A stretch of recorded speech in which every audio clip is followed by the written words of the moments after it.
Untuk itu selanjutnya saya mohon kesediaan para presidium untuk menyampaikan orasi atau sambutan singkat terkait dengan surat terbuka ini dan juga arah perjuangan GPKR selanjutnya.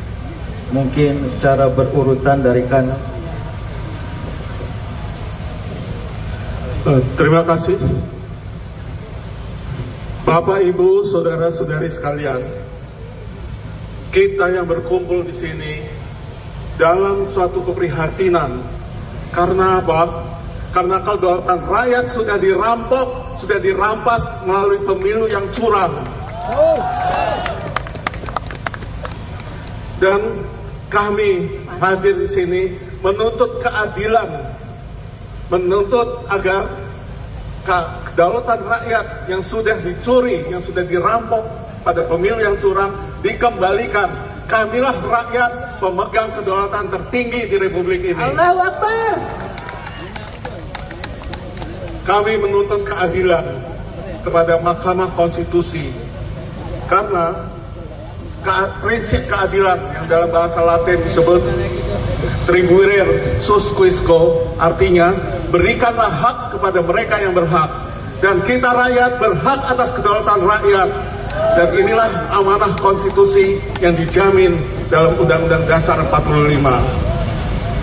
Dan kita menjadi prihatin atas pemilu yang curang yang merupakan perampasan terhadap kedaulatan rakyat. Kita lihat keputusan Mahkamah Konstitusi nomor 90 yang mengubah secara semena-mena tentang batas usia calon presiden dan calon wakil presiden. Kemudian kita juga melihat kecurangan yang terjadi ketika KPU, Komisi Pemilihan Umum, menerima pencalonan padahal ada calon yang tidak memenuhi syarat tapi tetap diterima. Kemudian kita juga prihatin akan bantuan sosial yang sebenarnya uang rakyat, harta rakyat untuk rakyat, tapi digunakan untuk kepentingan salah satu pasangan calon tertentu.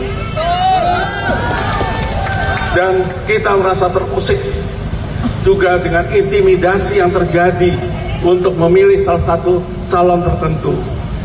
Dan kita lihat juga pelanggaran yang terjadi ketika data pemilu ternyata disimpan di perusahaan di Singapura yang berpusat di Cina. Ini semua merupakan keprihatinan kita, dan hari ini kita datang ke Mahkamah Konstitusi menyampaikan surat terbuka sebagai the last resort, sebagai instansi terakhir yang resmi untuk menuntut kemerdekaan, kedaulatan rakyat. Apabila kita tidak mendapatkan keadilan, tidak mustahil akan terjadi pengadilan rakyat. Dan dalam jangka panjang juga akan terjadi pengadilan sejarah. Karena itulah kami mengetuk hati, mengetuk kesadaran para hakim konstitusi untuk memutuskan secara seadil-adilnya. Kami menuntut, kami mengharapkan para hakim konstitusi menunjukkan integritas dan kredibilitas mereka, karena inilah tugas sejarah, dan semoga kita semua dilindungi dan dirahmati oleh Allah yang Maha Besar. Allahu Akbar. Allahu Akbar. Silakan.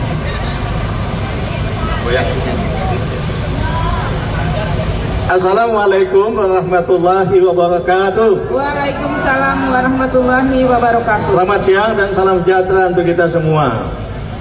Saya Jenderal TNI Purnawirawan Fakhrul Razi, merasa sangat bangga berada di tengah-tengah bapak-bapak ibu-ibu sekalian. Kita yakin bahwa kita punya sikap yang sama, bahwa pagi ini kita datang di sini mulai subuh-subuh tadi dengan satu tujuan yang sama, mengingatkan hakim-hakim Mahkamah Konstitusi untuk melakukan tugasnya dengan sebaik-baiknya dan seadil-adilnya. Betul? beberapa waktu yang lalu kita sangat kecewa dengan Mahkamah Konstitusi yang sebetulnya baik. Martabat Mahkamah Konstitusi yang sangat tinggi menurut konstitusi kita telah dirusak, diacak-acak oleh Bapak Joko Widodo, Presiden Republik Indonesia, yang bekerja sama dengan Pak Anwar Usman, Ketua Mahkamah Konstitusi, betul? Untuk mengacak-acak konstitusi guna meloloskan yang namanya Gibran untuk menjadi calon wakil presiden Republik Indonesia, padahal itu bertentangan dengan semua aturan perundang-undangan yang ada, betul?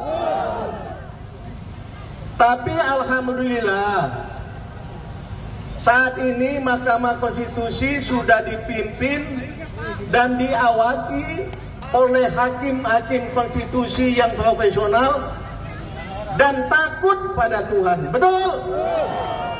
Paling utamanya takut pada Tuhan. Hakim-hakim konstitusi saat ini tidak akan tergoda oleh uang, betul? Tidak akan tergoda oleh janji jabatan dan kekuasaan, betul? Tidak akan tergoda oleh politik dinasti, betul? Dan juga tidak takut dengan ancaman. Karena ancaman yang ditakuti oleh hakim konstitusi hanyalah ancaman dari Tuhan, betul? Mudah-mudahan peristiwa lalu tidak terulang lagi. Kita sebagai orang yang beragama memang sangat sedih ketika Joko Widodo pada saat dia dilantik menjadi presiden menyampaikan sumpahnya bahwa akan melaksanakan tugas dan kewajiban Presiden Republik Indonesia dengan sebaik-baiknya dan seadil-adilnya. Sekarang adil apa enggak? Jadi beliau sudah melanggar sumpahnya.